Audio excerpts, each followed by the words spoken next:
Sahabat Fresh Juice, sesaat lagi kita akan mendengarkan Fresh Juice Selasa 13 September 2022 bersama Romo Dwi Joko dari Surabaya. Selamat mendengarkan.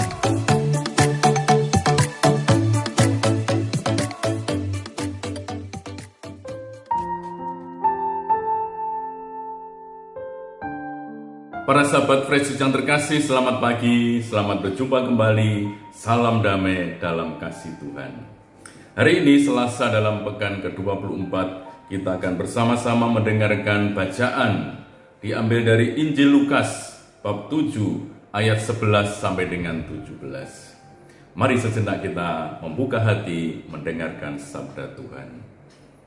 Pada suatu ketika, pergilah Yesus ke sebuah kota bernama Nain. Para murid serta banyak orang pergi bersama dia. Ketika ia mendekati pintu gerbang kota, ada orang mati diusung keluar, yaitu anak laki-laki tunggal seorang ibu yang sudah janda. Banyak orang kota itu menyertai janda tersebut. Melihat janda itu, tergeraklah hati Tuhan oleh belas kasih. Lalu Tuhan berkata kepadanya, "Jangan menangis." Dihampirinya usungan jenazah itu dan disentuhnya.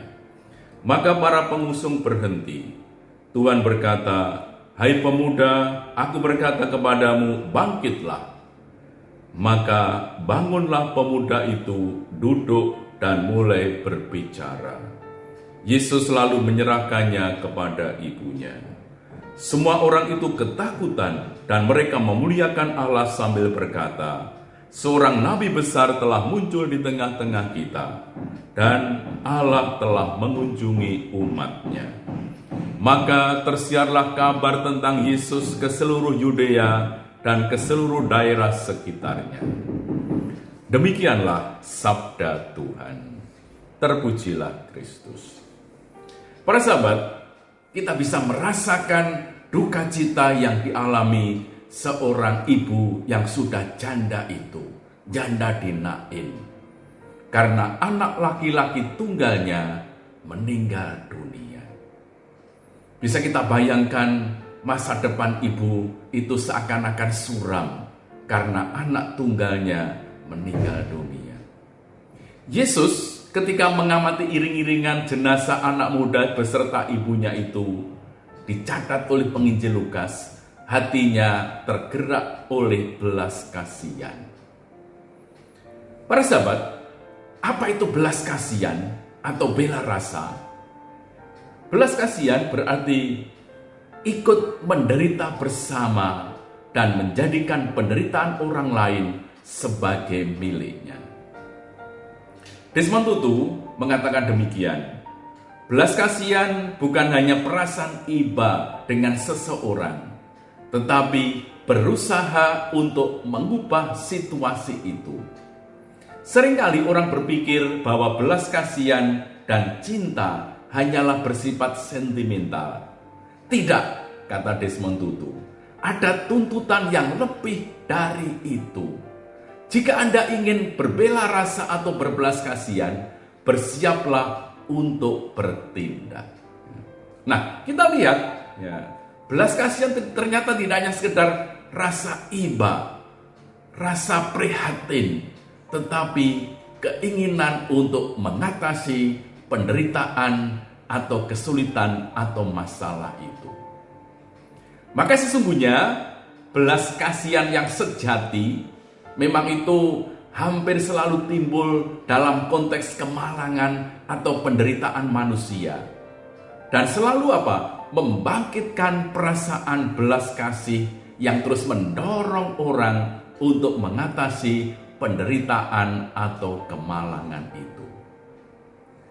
Belas kasihan terhadap ibu serta laki-laki tunggal yang meninggal itu menggerakkan hati Yesus. Lalu Yesus berhenti sejenak mendatangi usungan jenazah itu. Ya, kita lihat di sini bahwa belas kasihan memang menggerakkan untuk bertindak sesuatu, dan Yesus bertindak. Ya, dia pergi kepada janda itu dan mengatakan, "Jangan menangis." Lalu ia pergi mendekati usungan itu dan mengatakan, "Anak muda, bangkitlah, bangunlah." Sang janda sangat bersuka cita karena anaknya bangkit. Putranya bangkit dan mulai berbicara. Dia hidup kembali. Para sahabat, Yesus tergerak hatinya oleh belas kasihan. Kisah ini sebenarnya mirip dengan kisah orang Samaria yang baik hati.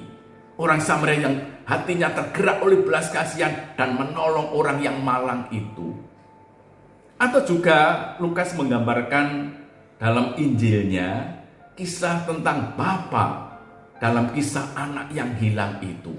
Kisah yang amat terkenal, Bapa yang murah hati, Bapa yang sungguh terus menampakkan belas kasih dan kerahimannya yang tanpa batas.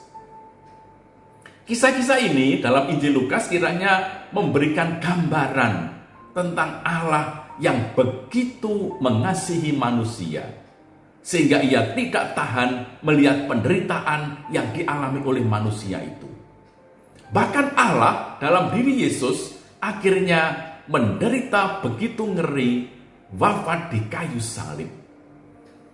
Supaya apa? Ya, supaya semua orang yang bersengsara di bumi ini tidak pernah kehilangan harapan atau merasa kalah atau merasa ditinggalkan. Lewat salibnya Yesus mengundang semua orang untuk datang, untuk belajar, untuk menanggung setiap penderitaan dengan hati yang tabah dan menerimanya dengan keikhlasan hati. Justru dalam penderitaan yang paling menyakitkan itu, manusia seharusnya membuka hati dan mata batin lebar-lebar untuk melihat kasih Yesus.